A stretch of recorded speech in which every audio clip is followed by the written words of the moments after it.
അപ്പോ കിട്ടേണ്ടതൊക്കെ കിട്ടിയിട്ടുണ്ട്. 15 ഇരിപ്പില്ലേ, എടുക്കുക, തലയ്ക്ക് വെക്കുക, അത് ഉറങ്ങുക. ഒരു 3 ദിവസമൊക്കെ കഴിഞ്ഞിട്ട് വെളിയിറങ്ങിയാൽ മതി. അതാണ് നല്ലത്. അപ്പോൾ ഞാൻ കഴിഞ്ഞ മാച്ചിന്റെ സമയത്തെ പറഞ്ഞിരുന്നു, അത്ലറ്റിക്കോ മാഡ്രിഡിന് കുറെ ചാൻസ് ക്രിയേറ്റ് ചെയ്യാൻ പറ്റി, അതുപോലെ ബാഴ്സയ്ക്ക് ക്രിയേറ്റ് ചെയ്യാൻ പറ്റിയ വെടിക്കെട്ട് തീരും എന്ന് പറഞ്ഞിരുന്നു. ഈ മാച്ചിൽ ബാഴ്സ കുറെ ചാൻസസ് ക്രിയേറ്റ് ചെയ്തു. നോർമലി ബാഴ്സ ലോകത്തെ ഏറ്റവും മികച്ച അറ്റാക്കുള്ള ടീമുകളിലൊന്നാണ്, അതുകൊണ്ട് അത് വിട്ടേക്കാം. ഈ മാച്ചിൽ ഫസ്റ്റത്തെ 2 ഗോള് നിങ്ങളുടെ മിസ്റ്റേക്കാണ്. അവര് ചാൻസ് ക്രിയേറ്റ് ചെയ്തതോ പോട്ടെ, നിങ്ങൾ ക്രിയേറ്റ് ചെയ്ത് കൊടുക്കുകയാണ്. ഫസ്റ്റത്തത് മിസ് പാസ്, സെക്കൻഡ് ആ 2 ഡിഫൻഡേഴ്സ് അവിടെ എന്താണ് അവർ ഉദ്ദേശിച്ചത്?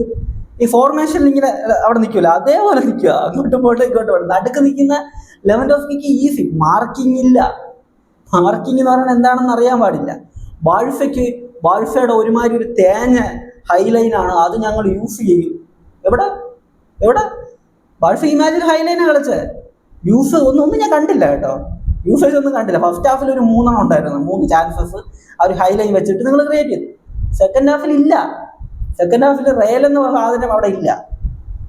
പിന്നെ കഴിഞ്ഞ മാച്ച് ലീഗിൽ 1-2 നിങ്ങൾ ജയിച്ചിരുന്നു. ആ മാച്ചിൽ ജുവാൻ ഗാർഷ്യ ഇല്ല, റോബർട്ട് ലെവൻഡോസ്കി ഇല്ല, റാഫീഞ്ഞ ഇല്ല, ഡാനി ഓൾമോ ഇല്ല, എന്തിന് ബാഴ്സയുടെ കോച്ച് പോലും ഇല്ല. എന്നിട്ട് നിങ്ങൾ 1-2 ഗോളുകൾക്ക് 1 ഗോൾ മാർജിനിൽ ജയിച്ചിട്ട് ഞങ്ങൾ റിവഞ്ച് തളർത്തി എന്ന് പറഞ്ഞു. ഇപ്പൊ കിട്ടിയില്ല, റിവഞ്ച് എല്ലാം സെറ്റല്ലേ. പിന്നെ എംബാപ്പയുടെ കാര്യം, എംബാപ്പെ സൗദിയിലേക്ക് വരുന്ന സമയത്ത് അതായത് ഒരു മെസ്സേജ് ഇട്ടായിരുന്നല്ലോ, അതായത് ഒരു കമന്റ് പോലത്തെ സാധനം. ഇത് ഉണ്ടാക്കാനാണെങ്കിൽ അവിടെ മാറ്റിൽ എഴുതാൻ പോരായിരുന്നാ? എന്തിനാണ് വന്നത്? 15 മിനിറ്റ് ആകെ കളിച്ചുള്ളൂ, ശരിയാണ്. ഒന്നും ചെയ്യാൻ പറ്റിയിട്ടില്ല എംബാപ്പയ്ക്കൊന്നും.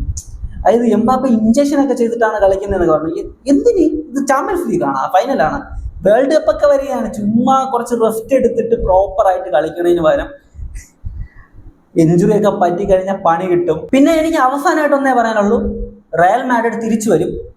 എന്ന് വരും എന്നറിയത്തില്ല, പക്ഷെ തിരിച്ചു വരും, ഉറപ്പായിട്ട് വരും.